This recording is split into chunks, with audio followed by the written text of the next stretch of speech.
سورہ شورى آیت نمبر 141. اعوذ باللہ من الشیطان الرجیم. بسم اللہ الرحمن الرحیم. ہم نے قوم موسیٰ کے بارے میں پڑھا کیونکہ ان کے معجزات بھی ان کو فائدہ نہ دے سکے اور وہ اللہ کو جاننے میں انہوں نے بڑی کوتاہی کی. پھر ہم نے قوم ابراہیم کے بارے میں پڑھا. ابراہیم نے انہیں عقل اور دانش پر بلایا. قوم نوح کے بارے میں پڑھا کہ انہوں نے کس کس طرح سے اپنی قوم کو سمجھایا. پھر ہم نے قوم عاد یعنی ہود علیہ السلام کی قوم کے بارے میں پڑھا. اب ہم قوم سمود کے بارے میں پڑھتے ہیں کہ انہوں نے بھی کس طرح سے اپنی قوم کو سمجھایا. کذبت ثمود المرسلین، جھٹلایا قوم سمود نے بھی مرسلین کو یعنی رسولوں کو. اذ قال لہم، جب کہا ان کے لیے، اخوہم صالح، ان کے بھائی صالح علیہ السلام نے.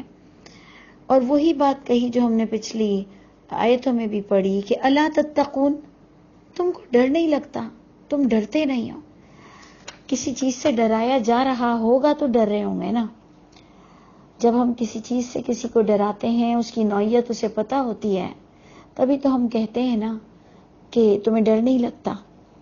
تو آپ سوچئے کہ ان کے پاس اللہ کی کتاب موجود تھی اور یہ اللہ کی کتاب سے، اس کے احکامات سے بے خوف و خطر ہماری طرح بہت ہی امن کے ساتھ زندگی گزار رہے تھے. سمجھ رہے ہیں کہ قیامت نہ آئے گی اور اگر آئے گی بھی تو اٹھنے کی کوئی بات ہی نہیں.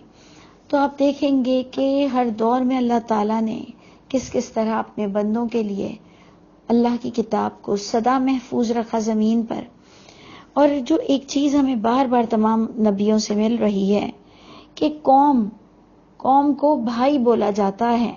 نبی قوم کو اپنی بھائی سمجھتے ہیں. یعنی اگر یہ آئیڈیا ہمیں قرآن سے نہ ملتا تو ہم یہ کہنے کو تھوڑا سا جھجکتے کہ نبی بھائی تھوڑی ہوتے ہیں. یعنی ہم ان کو بھائی کہتے ہوئے ہمیں کچھ جھجک ہوتی کیونکہ ہم کلیئر نہیں ہوتے کہ کہیں بے عزتی تو نہیں ہے کہ ہم اپنے نبی کو بھائی کہیں. تو آپ دیکھیں کہ آپ پچھلا بھی تمام دیکھ لیجئے کہ قرآن میں بھی پوری طرح سے دیکھ لیں کہ اس قول لہم، جب کہا ان کے لیے ان کے بھائی صالح علیہ السلام نے، یعنی نبی قوم کا بھائی ہوتا ہے، انہوں نے بھی یہی کہا الا تتقون. پھر وہی آیت آ رہی ہے انی لکم رسول امین، جو پچھلے آپ نے پڑھا، بے شک میں تمہارے لیے ایک امانت دار رسول ہوں. یعنی میں امانت لایا ہوں، اس میں میں نے اپنی طرف سے نہ کچھ ملاوٹ کی ہے اور یہ لوگوں تک پہنچانا میری ذمہ داری ہے. میں اس کی خیانت نہیں کر سکتا. جو کہ ہم اپنے لیے سوچیں کہ کیا ہم نے اپنی قوم کو یہ پیغام پہنچایا ہے، کیونکہ امانت ہر ایک کو عطا کی گئی ہے. فاتقوا اللہ، بس ڈرو اللہ سے اور اطاعت کرو میری. وہی بات کہ اطاعت کرو میری یعنی اللہ کی کتاب کی اطاعت کرو. وما اسألکم علیہ من اجر، اور نہیں میں مانگتا ہوں تم سے اس تبلیغ کے کام پر کوئی اجرت. نہیں ہے میری اجرت مگر رب العالمین پر ہے. یہ تمام انبیاءوں نے پیچھے ہم سورہ شورى میں پڑھتے آئے. اب ایک کی قوم میں کیا بری عادتیں تھیں، ہم اس کو کمپیئر کریں گے اپنی عادتوں سے. آپ نے دیکھا کہ پچھلی تمام بری عادتیں ہم میں بھی ہمیں نظر آئیں. اب دیکھیں کہ یہ جو آیت نمبر 146 اس میں بتایا جا رہا ہے کہ اتترکون، اے لوگوں کیا خیال ہے کہ اتترکون فیما ہا ہنا ہا آمنین، کیا تم چھوڑ دیے جاؤ گے. ترک کا مطلب ہوتا ہے چھوڑ دینا.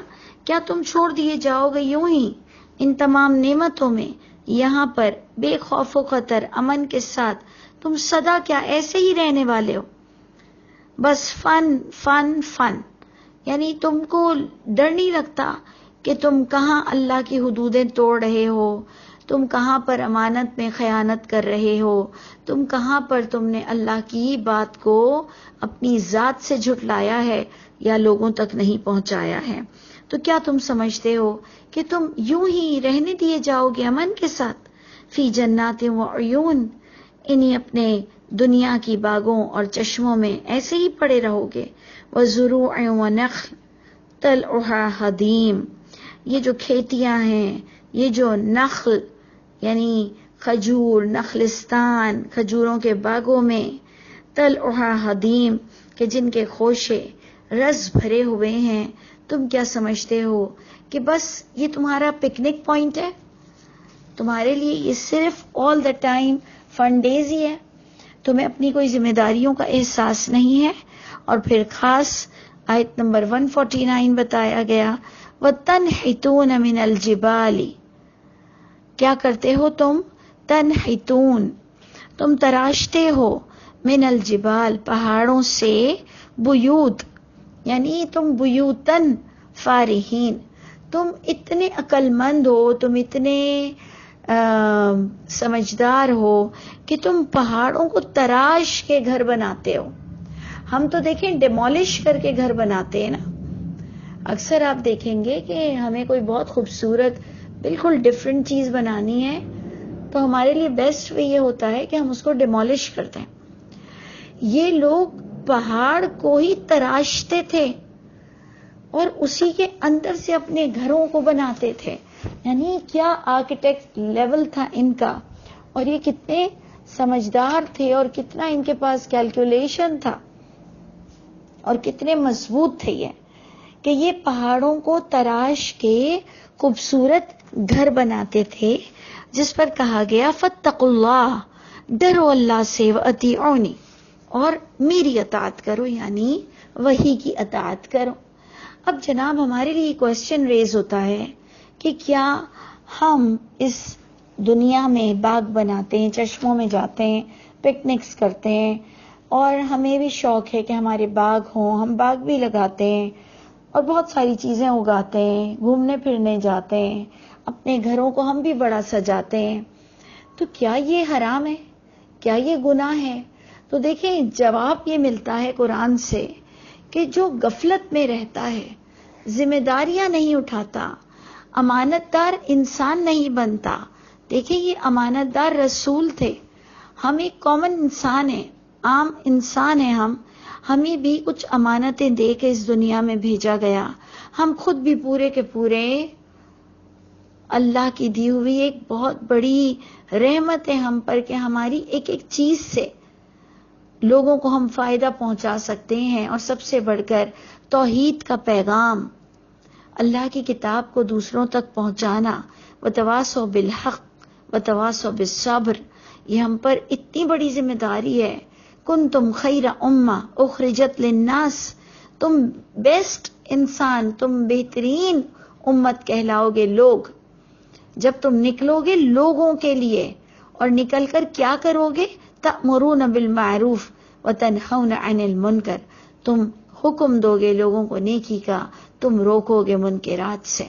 یعنی یہ ہمارے لیڈرز کو یہ کرنا چاہیے تھا، لیکن افسوس کی بات ہے کہ ہم سب خود بھی قرآن کو سمجھتے نہیں اور ہمارے لیڈرز تک بھی اس قرآن کو سمجھ کر نہیں پڑھتے. اللہ تعالی ہم سب پر رحم فرمائے. تو یہ غفلت کی نیند سونا، ہر پل بس انجوائے کرنا، اور اللہ کے معاملات میں اتنے گناہ کر جانا کہ کہاں ہم حدیں توڑتے ہوں ہمیں احساس نہ ہو، تب یہ ہمارے گھر بنانا، تب ہماری یہ پکنکس، تب ہماری ہر انٹرٹینمنٹ کہیں ہمارے لیے عذاب نہ بن جائے. اور جب ہم اللہ کا کام کریں گے تو یہ دنیا اللہ اچھی ضرور دینے کا وعدہ کرتے ہیں، بلکہ اللہ تعالیٰ تو ہمیں یہ دعا سکھاتے ہیں کہ ربنا آتینا فی الدنیا حسنہ وفی الآخرۃ حسنہ وقینا عذاب النار. یہ اللہ تعالیٰ نے ہمیں دعا سکھائی ہے کہ اے میرے رب، اے ہمارے رب، ہمیں دنیا بھی اچھی دیجئے، ہمیں آخرت بھی اچھی دیجئے، ہمیں آگ کے عذاب سے بھی بچا لیجئے.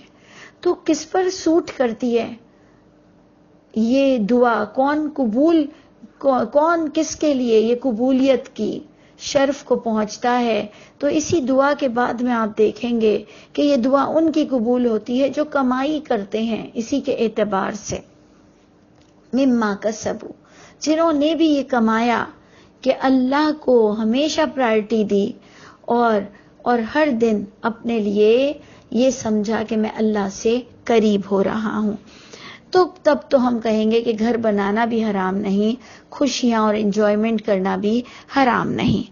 تو یعنی یہ بڑے غافل لوگ تھے، ان کو صالح علیہ السلام نے بڑا سمجھایا، لیکن آپ دیکھیں کہ اور آگے کیا لکھا ہوا ہے، وَلَا تُطِيعُوا امر المسرفین، اور مت اطاعت کیا کرو حد سے بڑے ہوئے لوگوں کے حکم کی۔ یعنی ان لوگوں میں یہ بھی گڑبڑ تھی کہ یہ جو گناہگار انسان ہوتا تھا ان کی باتوں کی اتباع کرتے تھے، یعنی ان کے لیڈر بھی ہمارے ہی حال کی طرح، ان کے لیڈرز بھی بے انتہا حدودوں کو پار کیے ہوئے ہوتے تھے۔ اگر آپ بہت غور سے آیت پڑھیں تو یہی نظر آ رہا ہے، وَلَا تُطِيعُوا امر المسرفین، مت کہنا مانا کرو ان لوگوں کے حکموں کا جو حد سے بڑھنے والے لوگ ہیں، جو اللہ کی باؤنڈری کا خیال نہیں رکھتے ہیں، حدودوں کو سے تجاوز کر جاتے ہیں اللہ کی کتاب کی۔ اب آپ غور کیجئے کہ ان میں وہی بڑے لوگ، وہی علماء، وہی لیڈر، یہ سب وہی آ رہے ہیں جو حکم دیتے ہیں اللہ کے خلاف کا، تو ان کا کہنا نہ مانا کرو۔ اس سے پتہ چلتا ہے مجھ میں اور آپ میں طاقت ہے کہ ہم ان کے آگے کھڑے ہو سکتے ہیں، ہم ان کا انکار کر سکتے ہیں، ہم اللہ کی کتاب کو سپورٹ کر سکتے ہیں۔ یعنی اللہ کہہ رہے مت کہنا ماننا، تو گویا یقیناً اللہ ہماری مدد کریں گے۔ اللہ کہہ رہے مت کہنا ماننا، تو گویا اللہ نے ہمیں اتنا کچھ عطا فرمایا ہوا ہے۔ تو اس سے پتہ چلتا ہے کہ اگر میں اور آپ بھی اللہ کی کتاب پڑھ لیں تو ہمیں پتہ تو چل جائے کہ اللہ کس بات سے غصہ ہوتے ہیں اور کس بات سے راضی ہوتے ہیں۔ یہاں کلیئر لکھا ہوا ہے آیت نمبر 151 میں، مت کہنا ماننا، جو بھی اللہ کی حدودوں کو توڑتا ہے ان کا حکم مت ماننا۔ الذین یفسدون فی الارض، ان کی خاص ڈیفینیشن دی جا رہی ہے کہ یہ مسرفین کون ہوتے ہیں؟ یہ فساد کرتے ہیں زمین میں اللہ کی توحید کے معاملے میں، کہ اللہ نے رسولوں کو بھیجا، نبیوں کو بھیجا، اللہ کی کتاب کو اللہ نے ہر دور میں محفوظ رکھا، لیکن یہ فساد کرتے ہیں، ہماری طرح ہاتھوں کی لکھی ہوئی کتابیں لکھتے ہیں خود اور نام رسولوں کا لگاتے ہیں۔ ایک حدیث ان کے پاس ڈائریکٹ محمد صلی اللہ علیہ وسلم سے ایک نہیں ملتی، ایک۔ میں ان تمام لوگوں کو چیلنج کرتی ہوں جو بڑے بڑے دعوے کرتے ہیں کہ تم لوگوں کے پاس ایک سنگل حدیث نہیں ہے جو ڈائریکٹ محمد صلی اللہ علیہ وسلم سے وداؤٹ نیریٹر تم ثابت کر سکو۔ فساد مت کرو۔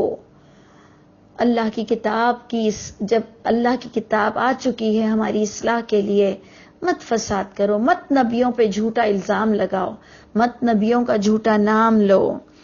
تو یہ وہ لوگ ہیں جو فساد کرتے ہیں زمین میں، ولا یصلحون، اور اصلاح نہیں کرتے اللہ کی کتاب سے۔ یعنی انہیں ڈر نہیں لگتا ہر دور کے لوگوں کو کہ رسولوں پر جھوٹی حدیثیں لکھتے ہیں، جھوٹی باتیں کرتے ہیں اور اسے اوتھینٹک کا درجہ دیتے ہیں۔ ان سے بڑا فسادی کون ہوگا؟ ہم سمجھ رہے ہیں ٹائر جلانے والے، آگ لگانے والے، یہ ہے فسادی جو دین کا اونچ نیچ نہیں جانتا اور اللہ کے رسولوں کے نام کو بدنام کرتا ہے۔ ان سے بڑا کون فسادی ہوگا؟ تو آپ دیکھیں کہ ان کی قوم نے کیا جواب دیا۔ صالح علیہ السلام کی قوم نے جواب دیا، انما انت من المسحرین۔ دیکھیں آپ، کوئی ویلڈ آنسر نہیں ہے، کوئی اوتھینٹک بات نہیں کر سکتے ہیں یہ باطل پرست لوگ۔ انہوں نے یہی کہہ دیا کہ لگتا ہے کہ آپ ایک سحر زدہ شخص ہیں، یعنی جس پر جادو ہو جائے تو وہ استغفر اللہ کچھ پاگلوں والی باتیں کرتا ہے، کچھ عجب سی باتیں کرتا ہے۔ انہوں نے کہا آپ تو استغفر اللہ کہ ایک سحر زدہ انسان کی طرح باتیں کر رہے ہیں۔ کیوں؟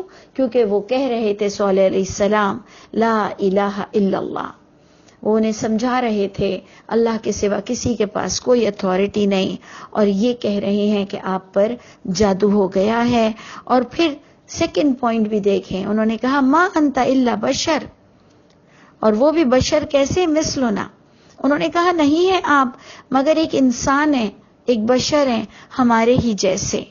فاتی بھی آیا، کہنے لگے لے آئیں کوئی نشانی اگر ہیں آپ سچوں میں سے.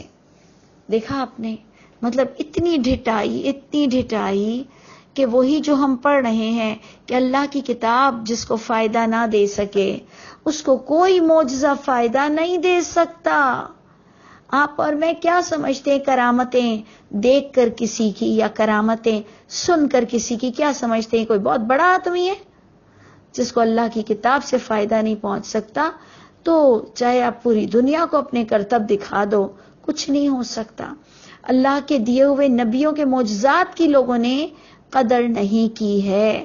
آپ دیکھیں وہی بات یہاں آ گئی جو کہ سورہ شعراء میں سٹارٹ ہوئی تھی کہ انہوں نے کہا کہ آپ کوئی معجزہ لائیں، جس پر صالح علیہ السلام کہتے ہیں کہ ہاذہ ناقہ، یہ ایک اونٹنی ہے، اور لہا شربن، اس کے لیے ایک پینے کی باری ہے، وَلَكُمْ شرب، اور تمہارے لیے بھی ایک پینے کی باری ہوگی، یوم معلوم، لیکن سب کے لیے مقرر دن ہوگا. وَلَا تَمَسُّوهَا، اور ٹچ مت کرنا، چھونا نہیں اس اونٹنی کو، ناقہ کو. دیکھیں ناقہ مؤنث ہے، مت چھونا اس اونٹنی کو برائی کے ساتھ. فَيَأْخُذَكُمْ عَذَابُ يَوْمٍ عَظِيمٍ، پس پکڑ لے گا تم کو بڑے دن کا عذاب. آپ کو یاد ہے نا، آپ سورہ شعراء میں کیا پڑھ رہے تھے کہ اے محمد صلی اللہ علیہ وسلم ہم اتنے بڑے بڑے معجزات آپ کو دے سکتے ہیں کہ ان کے سر جھک جائیں، لیکن اے محمد صلی اللہ علیہ وسلم لوگوں نے قدر نہیں کی ہے ان معجزات کی. تو جناب یہی بات بتائی جا رہی ہے کہ صالح علیہ السلام نے تو اونٹنی تک اللہ کے حکم سے آ گئی اس زمانے میں. انہوں نے کہا ٹچ مت کرنا اس کو بری نیت سے، لیکن ہوا کیا کہ فعقروها، انہوں نے انہیں مار ڈالا اس اونٹنی کو. فاصبحوا نادمین، پھر وہ ہو گئے شرمسار، لیکن اللہ نے انہیں پکڑ لیا. فاخذهم العذاب، بس پکڑ لیا ان کو عذاب نے. ان فی ذلک لآیا، بے شک ان تمام باتوں میں بھی البتہ نشانیاں ہیں. وما کان اکثرهم مؤمنین، لیکن پھر بھی یہ باتیں سن کر اکثریت میجورٹی ایمان ہی نہیں لاتی کہ اللہ کی کتاب کافی ہے. وَإِنَّ رَبَّكَ لَهُوَ الْعَزِيزُ الرَّحِيمُ، جبکہ آپ کا رب تو البتہ وہ بڑا ہی زبردست غلبے والا، رحم فرمانے والا ہے. اللہ تعالی ہم سب کے حامی و ناصر ہوں. اللہ تعالی ہمیں سورہ شعراء کی بہترین سمجھ نصیب فرما دے.